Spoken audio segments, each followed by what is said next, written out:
Hey guys, Abner Miranda here. Why don't you show you something really quick. People have asked me why I use a screw-on suppressor versus a QD suppressor, quick detach suppressor.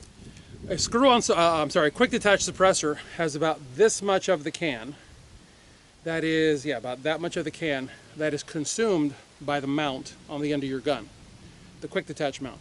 So your can goes on and it goes and locks in place. And like Surefire cans, other cans have really nice return to zeros when the can is off, and when the can is on, there's a very minimal zero shift. The reason I choose screw-on suppressors is I don't want to give up that much. Because remember, if I'm giving up that much of the suppressor for a quick detach system, that means that my blast baffle, which is sitting here right now, actually, yeah, it's about right there, now has to end up sitting here.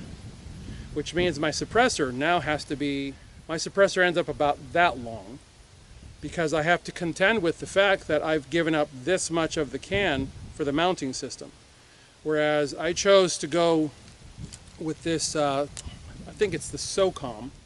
Yeah, this is the Gemtech SOCOM. This actually had a couple of different names. It was called Patrolman for a while, and then I think it was called SOCOM.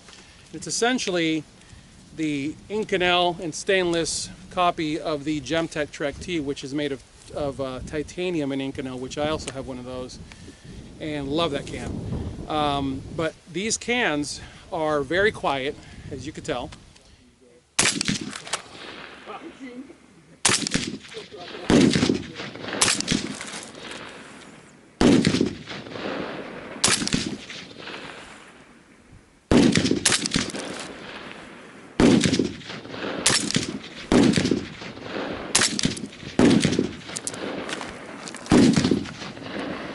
Clear right, clear right. I wanted to have all the performance of the suppressor without having to have the sacrifice of the mounting system. And that's why I chose to go with a screw-on can versus a quick detach can.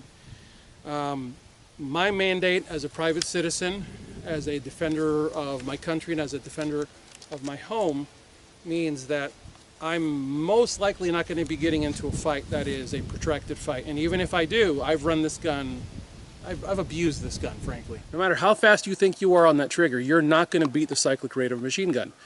When the trigger falls, the first round is fired, the bolt carrier group unlocks, travels to the rear, and slams forward that next round. The gas system is still under pressure, and now you've just backed it up even more.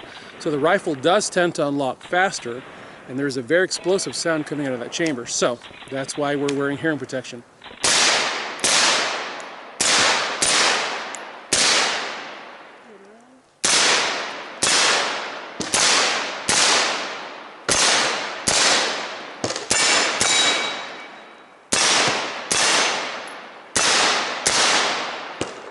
Good.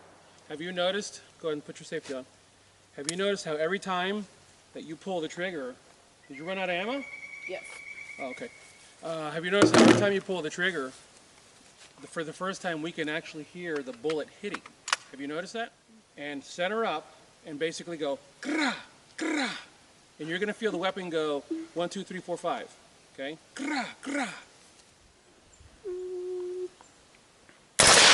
Good. Lead into it. Drop that thing. There you go. Get the other one. Good job. Safety. Click, click. Come on. Good job.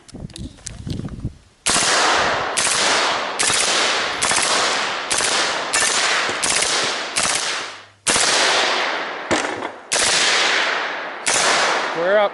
What? Square up.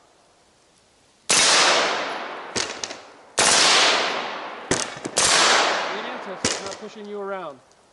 Good.